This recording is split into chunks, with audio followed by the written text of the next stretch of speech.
that character? Like, do you dress up a certain way, or like, are there certain things you really like the dancing? Like, do you have to really step into that version of yourself, or is that just like natural?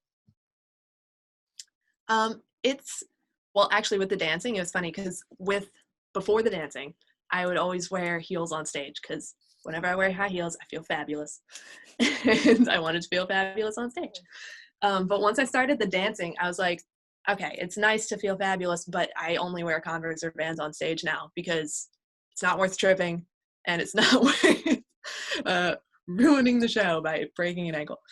So so now it's actually interesting because my whole vibe is sort of switched from like trying to be a rock star, pop star on stage to sort of being like girl next door. I always wear skinny jeans and a crop top and Vans, but it's so that I can roll around and run around and be in the crowd and just have way more fun and behave like I was when I was writing the music and recording the music and listening back to it in the studio.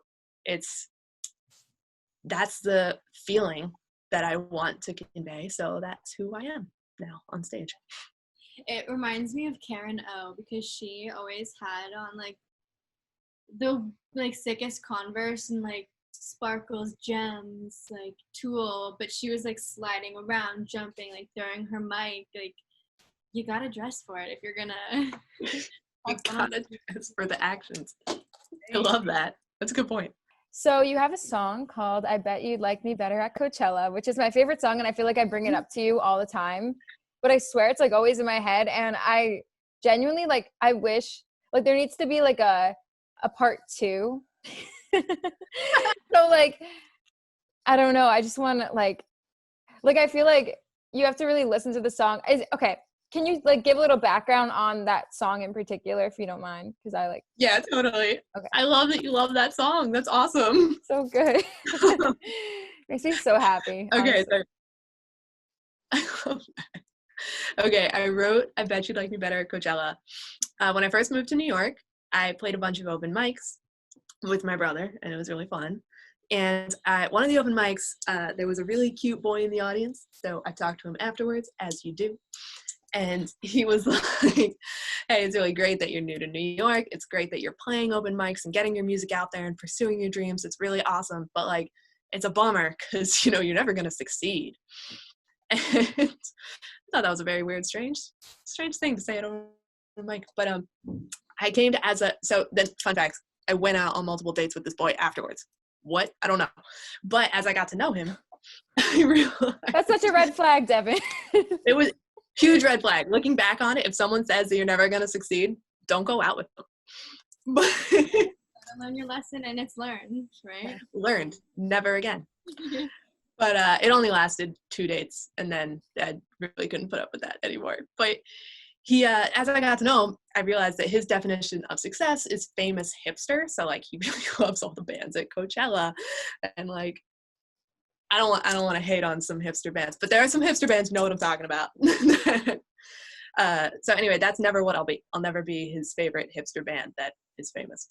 So I wrote this song for him because I bet he would like me better if he saw me playing at Coachella. Okay, so I hope this game still applies. But basically, when I listened to the song, I was like, wow, okay, I feel like she's talking about like, you know, you'd like me better in this setting in particular. So now I want to know like so like, it's kind of like this or that, you know, what would you prefer? Or maybe like, where do you feel like you're best, like in this or that?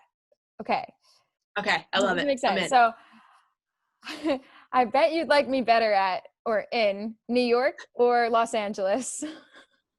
New York, for sure. Do you want to elaborate? Like, is that just like more your stomping ground? Like, you know, all the places and. I have a great community in New York. I really love the people I'm with. It's really fast paced, which I think is really good for me.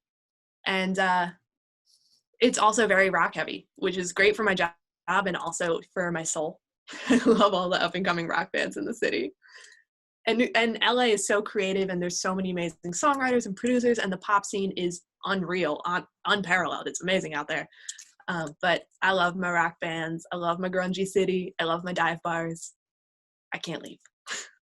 You know, I think after this whole mess, like, I really feel like rock's gonna have another resurgence, especially in New York, because of just all the like feelings that people need to get out and like just that feeling of being together, but also, okay, Me go and ahead. Bree were in a writing workshop last night, and one of the prompts was, what did you learn about yourself? And almost everyone was like, when we have this time, it allows us to like actually like realize all this creativity that we're sitting on, and all these like things that, you know, we can learn guitar or piano, and but no one dedicates that time, and like over like a consecutive amount of time too. So I feel like everyone right now is just realizing like, holy shit, I can actually produce really good things, and I have a lot of like flow to get out. So I feel like that way too. People are definitely gonna be releasing like crazy after this.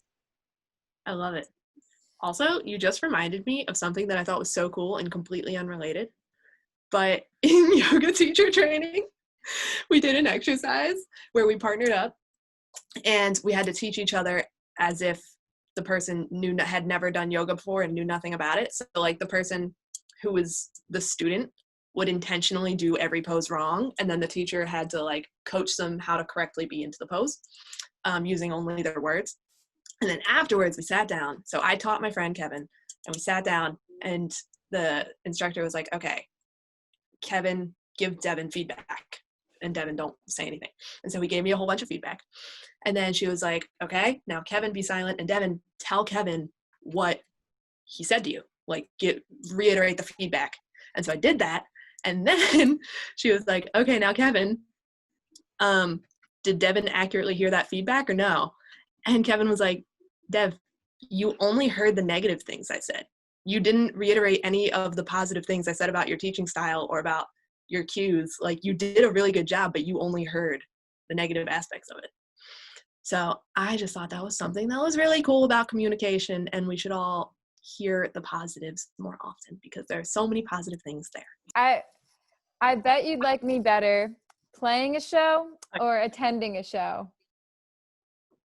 I mean, you'd probably like me better attending a show. I have more fun playing a show.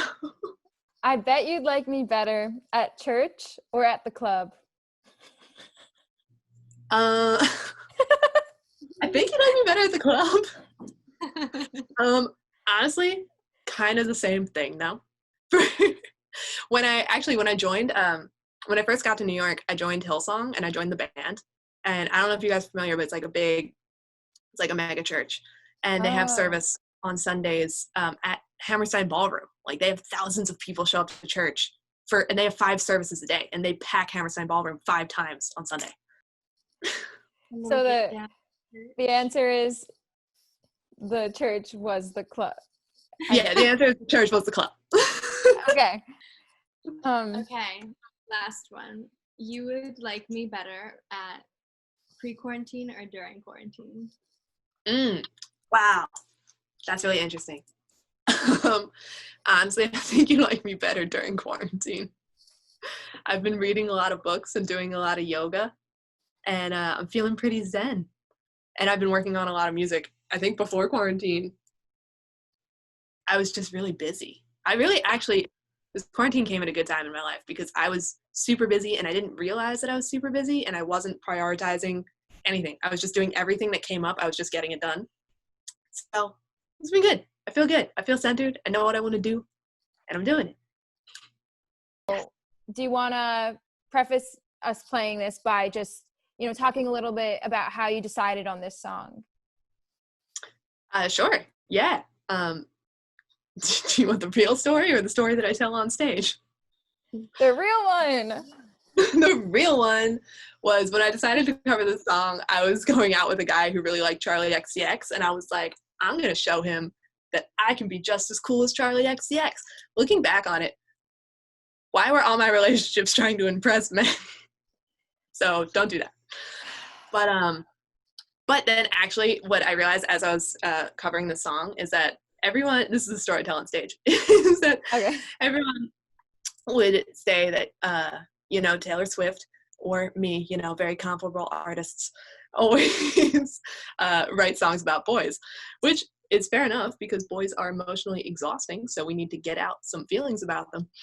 But this was just kind of like my rebuttal, like, so what? Sorry, I didn't have time to hear the fact that you're complaining about my music. I was busy thinking about boys. My bad. I love that. And all right, well, we're going to play it for you guys. Wow, I feel like I'm on Disney Channel. I'm going to whip out my wand and be like, welcome to Boys by Devon. Cover of the Charlie XCX classic.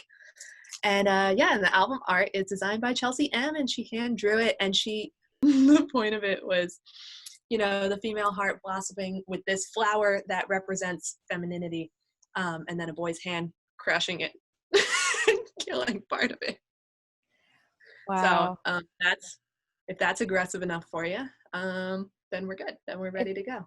Okay. I was busy thinking about boys, boys, boys. Oh, I was busy dreaming about boys, oh boys.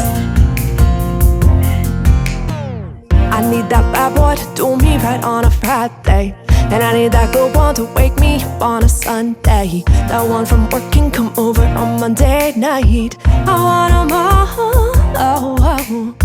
And when they finally leave me, I'm all alone. But I'm looking down and my girls are blowing my phone up. Them 20 questions they asking me where I'm at, didn't hit them back.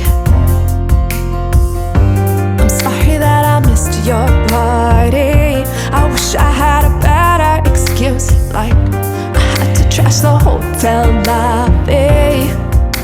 But I was busy thinking about boys, boys.